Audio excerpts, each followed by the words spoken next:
This is Dan Dicks here reporting for Press for Truth. The Canadian Anti-Hate Network has been actively working to try to suppress voices just like mine online. And over the years, they've received hundreds of thousands of dollars from the Canadian government to do just that. And now they're seeking to up their efforts by hiring a journalist to monitor those who are apparently on the right. Check this out. Tax-funded Canadian group seeking journalists to track far-right spaces like Christian nationalism. The Canadian Anti-Hate Network has received over $900,000 in federal grants since 2020, and it's recruiting a journalist to monitor opposition to two LGBTQ plus causes and other conservative activity. So this is the website. And who do they consider to be the hateful ones out there? Well, you got those who are calling for re-immigration. You have over here people who are against abortion. They put on workshops about how to confront hate in schools, in the workforce, how to go to where these hateful people are, understanding the landscape of hate on social media, and conspiracy theories that hurt us all. These are all workshops that they put on. And if you use the search feature here on their website and you type in my name, Dan Dicks, and you do a search, you're going to find like nearly a dozen articles, like right here, of all these times over the years that they've tried to, suggest that I'm one of these, far-right extremist, hateful characters who must be shut down. In fact, back in 2021, I had to put out this Go Get Funding campaign called Operation Save the Press for Truth, and I explained a little bit of the situation way back then in the campaign story here. The Canadian government recently granted $270,000 to antihate.ca website, which states that their mandate is to monitor, research, and counter hate groups. My name is Dan Dicks, and for the past 14 years, again, this is like 5 years ago now, I've dedicated my life to running an independent media outlet called Press for Truth, and with the money granted to them by the government, the minions at Anti-Hate have been on a mass flagging campaign in an effort to silence Press for Truth over false claims that I'm a white supremacist. They've successfully deplatformed me and the PFT presence from these various areas of the internet, affecting my livelihood and my ability to spread information. My YouTube channel was banned. I had a Facebook page with 350,000 followers that was banned. It's still gone to this day. 25,000 followers on Twitter that were banned, still gone to this day. A MailChimp account banned. My GoFundMe campaigns I'm no longer allowed to use. I was banned from that as well. And here's a timeline of the events that's being funded by the Canadian government. I was wrongfully accused of being a white supremacist racist by a gaggle of BLM and Antifa feminists. And then I was wrongfully accused again by a larger mob and assaulted by the mob and then arrested by the Vancouver Police Department. I was then smeared by the media and the VPD as the instigator, even though my 3-hour live stream leading up to that proves otherwise. And then GoFundMe and MailChimp and Twitter and YouTube all deplatformed me. The minions at Anti-Hate openly admitted online about how they were deplatforming me. They said that the websites that I use to fundraise and organize have all have a process for reporting TOS violations, and even if it doesn't, emailing them sometimes works. And this was posted as a response to my MailChimp account being terminated. So if the Canadian government is granting groups like Anti-Hate, who clearly hate me for no good reason, $270,000 to fight hate groups, then free press doesn't stand a chance moving forward, guys. Press for Truth doesn't stand a chance moving forward unless we are equipped with similar ammo in this quickly escalating information war. And I warned here that I know what their next phase is going to be and is currently in motion. It's going to be to attempt to further attack me financially by attempting to convince Patreon to shut me down. And then guess what happened? Just a couple of months later, guys, Financially attacked. Dan Dicks has his income wiped out as Patreon cancels the Press for Truth account because these minions who are being paid by the Canadian government at the Anti-Hate Network successfully had my Patreon account shut down, convincing them that I'm some sort of white supremacist, racist, which is absolutely insane. Here we see the Canadian Anti-Hate Network's Evan Balgard says the Canadian government should control social media algorithms. He goes on to say in this video clip here that Canada should just ban companies like X and Facebook and Instagram if they don't comply. They are truly the ones who are the fascists here, obviously. And this is the Canadian Anti-Hate Network on Twitter. They do have me blocked here. But interestingly enough, they're no longer posting or checking their DMs or using this account, presumably because they don't like the fact that Elon Musk has taken it over, probably consider the whole thing to be a hate network.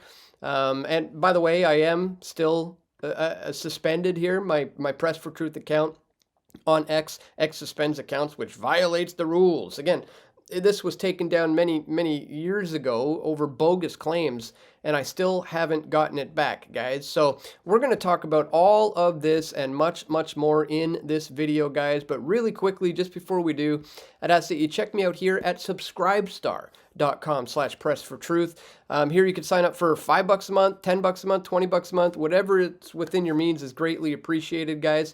You could also go to pressfortruth.ca/donate. There you can do a one-time donation with PayPal, or you can do Bitcoin or other cryptocurrencies. You could use this Patreon alternative, which I had to set up, where you could contribute on a monthly recurring contribution because they successfully had my Patreon account terminated. You could do the same thing at Subscribestar. You could send me an e-transfer to dan@pressfortruth.ca, or you can send stuff to my P.O. Box, guys.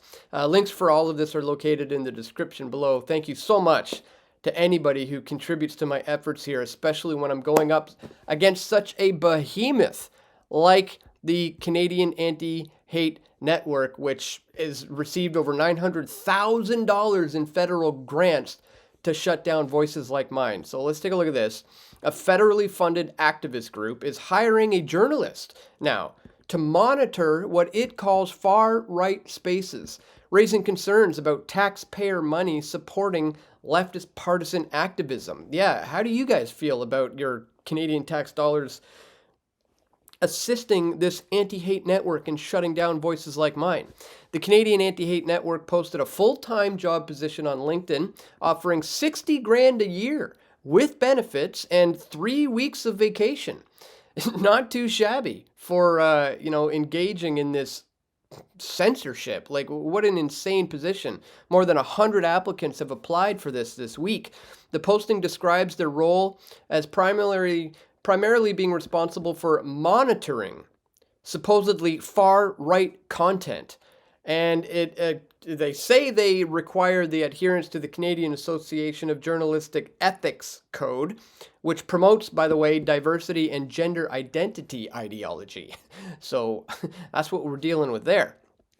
They define the far right using research by leftist academics Barbara Perry and Cass Muddle.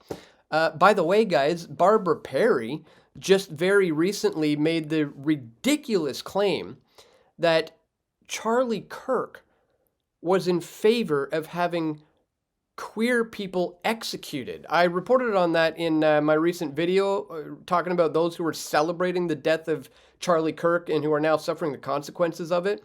And this is her, Barbara Perry, who they take their instructions for on how to define far right. Listen to her, what she said about Charlie Kirk. Language even that Charlie Kirk uses, vilifying particular groups, talking about the Democrats, for example, as, and I quote, standing for everything that God hates, claiming that, queer people are defective and dangerous and should be executed. What? No. Charlie Kirk did not say that queer people should be executed. That is absolutely insane. But again, this is the so-called academic who is defining for the Canadian Anti-Hate Network what far right means. The group says its monitoring priorities including Christian nationalism, opposition to 2S LGBTQ+ causes and so-called anti-gender movements and male supremacist activism.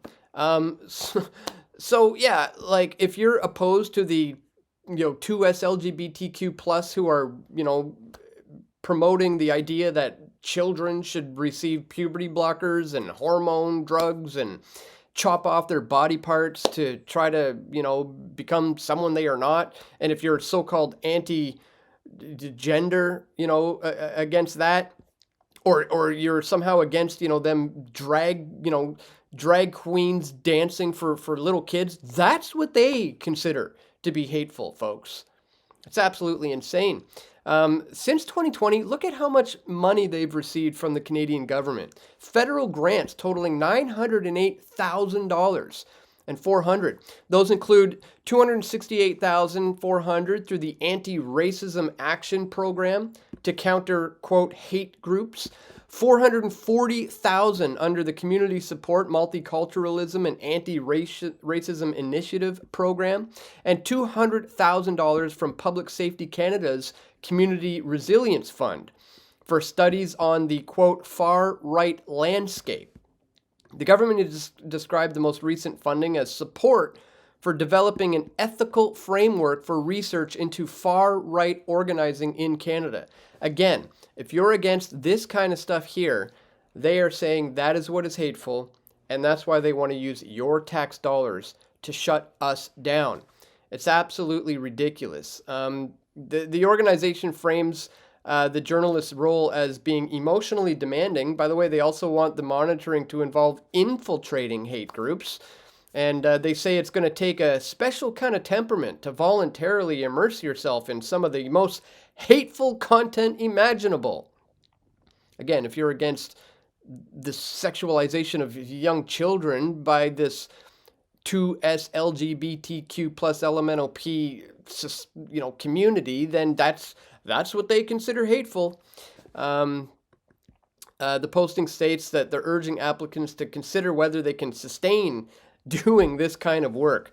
Here we see critics of the group are saying that using taxpayer funds to advance a narrow leftist political agenda is wrong. Mark Mill, the president of the Aristotle Foundation of Public Policy, called the Canadian action against the Canadian Anti-Hate Network disingenuous and said that the network blurs the line between activism and journalism.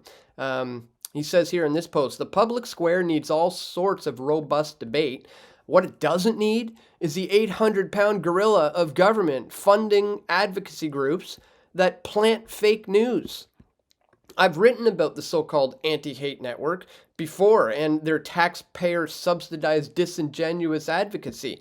Over $900,000 of your tax dollars to investigate former premiers and accuse others of being hate mongerers. By the way, what he's talking about there is stuff like this, where this is the Anti-Hate Network's website, antihate.ca, where they show me interviewing the former Premier of British Columbia, Bill Vander Zalm. Here, sitting down with Press for Truth's host, Dan Dicks, in Vander Zalm's home, the two echoed off of one another a series of statements about encroaching world governments. Yeah, it was a fantastic interview, guys. You should really check it out if you haven't seen it. By the way, they have a link here, and when you open it up, it takes you to this. Critic of COVID-19 distancing and George Floyd Memorial, Dan Dicks, out of jail after being arrested in Vancouver. Dan Dicks calls himself an investigative journalist and a documentary filmmaker, but his antics haven't always impressed big tech companies. One of his vaccination videos was pulled from YouTube. And in 2018, his Facebook page was unpublished for misleading behavior. Yeah, well, guess what, guys? They're backtracking on all of that now, and rightly so. Google just said that users who were removed over COVID-19 views can now rejoin YouTube. That includes me. I'm back on the platform now. They said, their policies were in regards to content that was going against COVID-19 and election integrity. And Google described the COVID-19 pandemic and its unprecedented time that forced online platforms to balance freedom and expression. And in a letter to this House representative, they said you're going to have the opportunity to come back onto these platforms that you were censored for engaging in political speech on. And even Zuckerberg from Facebook chimed in and said, I believe the government pressure was wrong, and I regret that we were not more outspoken about it. But here, way back when, they were saying, oh yeah, he was, removed from these platforms because of this stuff. In April, Dicks once again raised eyebrows by praising a small group of demonstrators who gathered outside Vancouver City Hall to protest COVID-19 induced lockdown orders. Yeah, I think most people now understand that that was a massive misuse of the government. It was totally wrong. And he's upset that some civil rights activists, by condemning a memorial for George Floyd, the 46-year-old African-American who died last month at the hands of the Minneapolis police, Dicks thinks that if people can show up for events honoring Floyd, others should be allowed to attend funerals for their loved ones. What's so hateful and incorrect about that? I mean, that seems very blatantly obvious to me. Tonight, Dicks was arrested at a large anti-racism rally at Jack Pool Plaza after live streaming the event for more than 3 hours. Some of those attending the demonstration didn't appreciate him being there. So, because they didn't want me there, this article thinks it's okay for them to just forcefully remove me. In fact, before the event ended, Dicks was out of jail, promising to provide revelations of what really happened. And in one of my most recent videos, guys, about Antifa being designated as a terrorist group, and I say you got to be careful of what you wish for here, because they're not talking about Bill C-9, which is talking about the kind of prison sentences you could get for life for so-called hate crimes. And in this video, I kind of broke down a little bit of a montage of all the times I've been attacked. And here's that example from the BLM rally, if you haven't seen it. Check this out. Who were all claiming that I was a Nazi and a white supremacist, and I was eventually assaulted, which caused the police to arrest me for an alleged breach of the peace and assault. Follow him. Let's go. So in case you didn't know, I was surrounded by a mob of like 120 people claiming I'm a racist white supremacist. About a dozen police formed a line around me, and then I was attacked by the mob. Being escorted now. Right here. Kaboom! Right in the head and face. They're all just frothing at the mouth. And then they stole my GoPro. They just attacked me. Let's go. Where's my GoPro? Yo, my GoPro. I don't care. Listen to this cop here. Okay, yo, what are you doing? I'm moving you so that we can do this quickly. Why are you pushing me? Why am I pushing you? Because I'm trying to save your life. Why am I pushing you? Because I'm trying to save your life from the violent left. These are always the guys who are the violent ones. All right, guys. And then he arrested me as part of a ruse. Turn the cammers on. Yeah, I to get me out of can't there. do that. Yes, I can, because you're under arrest right now. Under Why am I arrest. under arrest? Almost broke my wrist here.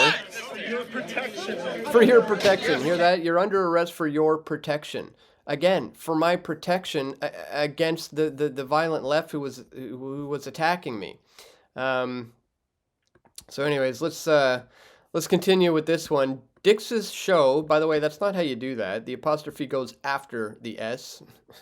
Anyways, has long been a place for a variety of fringe figures, including white nationalists, to air out their views.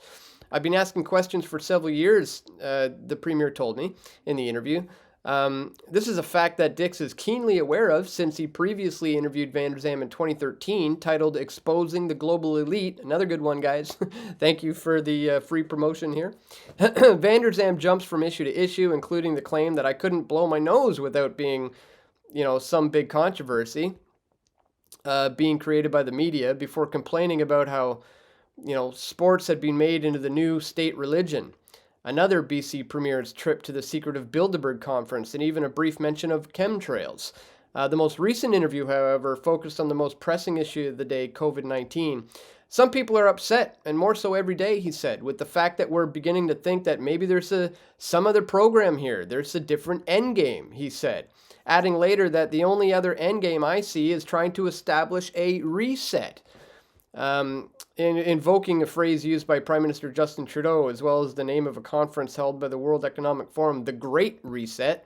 The term has been distorted by those who feel that COVID is an orchestrated ruse to quickly laundry sweeping reforms and increase government control. It is. It was. More people now, day by day, are starting to realize that. Xander Zam told me, I think the end game is fascism, maybe communism. I think communism, in my opinion, is more likely route that they want to go. They have a different type of communism. He says because it came out of China. They have a different type of communism there. It's not like Stalin used to have it. It's different. They're playing a little bit smarter from a communistic standpoint. Again, anyways, I would suggest you check out that interview. But this is what this guy is referring to when he says they're trying to investigate former premiers and accuse others of being hate mongers. So it's absolutely insane. The group describes itself as an independent nonprofit. The position remains open on LinkedIn with applications under review. Ottawa has not signaled any change to its funding approach, leaving the Canadian Anti-Hate Network likely to continue receiving federal support as it expands its monitoring efforts. So again, they are going to continue to come after yours truly, as they have been for years now.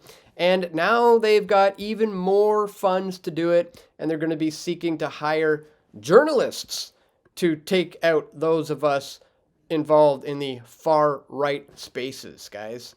It's absolutely insane. Again, this is why I put together this Go Get Funding campaign way back then, Operation Save the Press for Truth. And I was explaining, back then that these guys back then it was only $270,000 that they raised. And at the time, it was the same amount of subscribers that I had on YouTube. So I figured, if the Canadian government is giving these guys $270,000 to shut down people like me, well, what if just every subscriber gave me $1? Then I would be able to raise $270,000 on the side of the good guys to be able to counter all of this stuff.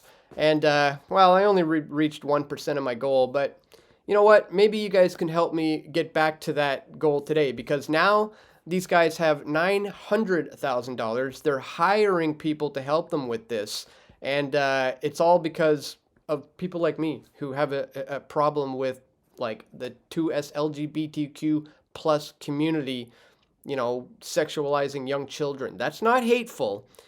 That's in fact quite the opposite. So just wanted to bring you this crazy information to your attention, guys. Once again, if you do want to support me and help me, go up against this behemoth who is trying to shut me down and has already actively had me shut down in many other ways. You could do so by joining me on subscribestar.com/pressfortruth. Again, $5, $10, $20, whatever is within your means, guys, is very, very greatly appreciated. You can also go to pressfortruth.ca/donate, where there's a lot of other options for how you can contribute to my efforts here at Press for Truth. And that's all for today, guys. Just wanted to bring that to your attention. The Anti-Hate Network is becoming one of the most hateful government-funded networks there are in Canada. And unless I get help from you guys, they will successfully continue to shut us down. So please, once again, check those links in the description. Don't forget to click the thumbs up button. Make sure you subscribe to this channel while you still can, before they attempt to shut it down again, and subscribe to me on all the other platforms that I'm on. And stay tuned, guys. I'm going to have more video reports coming soon, God willing. This is Dan Dicks reporting for Press for Truth. We all want truth.